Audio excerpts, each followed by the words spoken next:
So quick bytes of the day में हमारा first word है आज का, दैट इज़ रिजॉर्टेड। देखिए, रिजॉर्ट जब एक नाउन की तरह काम करता है तो उसका मतलब होता है बेसिकली एक ऐसी जगह जहाँ पे आप छुट्टियाँ मनाने के लिए जाते हो। जैसे कि सलमान खान का एक रिजॉर्ट है, ऐसा कहा जाता है। वो छुट्टियाँ मनाने के लिए अपने रिजॉर्ट पे जाते हैं, है ना, जहाँ पे आप आराम कर सकते हैं या छुट्टियाँ मनाते हैं, उसको बोलते हैं एक तो रिजॉर्ट।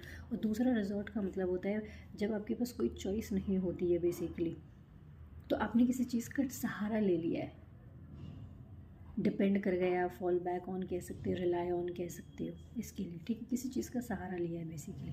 हमारा नेक्स्ट वर्ड है आज का, दैट इज़ डीम्ड। डीम्ड का मतलब होता है कि आपने सोचा है, कुछ कंसिडर किया है, आप कह सकते हैं, आप इसके लिए आप कह सकते हो एक तरीके का थॉट कह सकते हो डीम्ड के लिए। हमारा जो नेक्स्ट वर्ड है आज का, दैट इज़ रिस्ट्रिक्शन। रिस्ट्रिक्शन का मतलब होता है एक तरीके से रुकावटें, बाधाएं।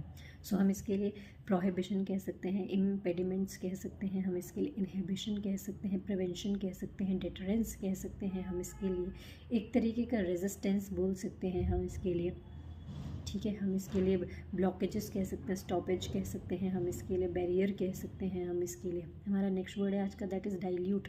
डाइल्यूट का मतलब होता है टू मेक समथिंग वीकर, और बेसिकली किसी चीज़ to make something less important. आप किसी चीज़ को कम दिखाने की कोशिश कर रहे हो या कम करने की कोशिश कर रहे हो।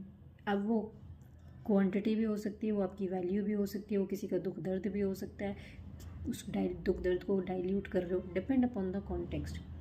जैसे कि हम इसके लिए हम थिन कह सकते हैं, दूध में पानी मिला दिया तो आपने दूध को पतला कर दिया ना, तो थिन कह सकते हैं, वीकन कह सकते हैं, हम इसके लिए एब कह सकते हैं, ड्विंडल कह सकते हैं। किसी चीज़ को आपने डिमिनिश किया है, रिड्यूस किया है, लेसन किया है आपने किसी चीज़ को, ठीक है, दैट इज़ डाइल्यूट।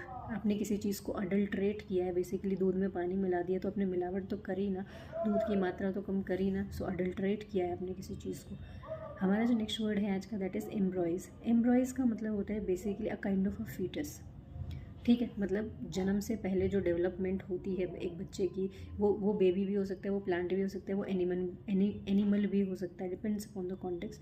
बट कोई चीज़ जो डेवलपिंग स्टेज में होती है उसको बोलते हैं embryos, a kind of a foetus, ठीक है। हमारा जो नेक्स्ट वर्ड है आज का, that is implicit. It has two meanings. पहला मीनिंग होता है इम्प्लिसिट का, एकदम कंप्लीट है कोई चीज़, होल कह सकते हैं, एंटायर कह सकते हैं, एब्सोल्यूट कह सकते हैं, शेयर कह सकते हैं हम इसके लिए। और दूसरा इम्प्लिसिट का मतलब होता है कि बेसिकली मैं कुछ ना कहूँ और तुम समझ जाओ, बेसिकली इशारों इशारों में आपने चीज़ें समझ ली। तो अनसेड कह सकते हैं इसके लिए, टेसिट कह सकते हैं, अनस्पोकन कह सकते हैं, इन्फर्ड कह सकते हैं, इम्प्लाइड कह सकते हैं।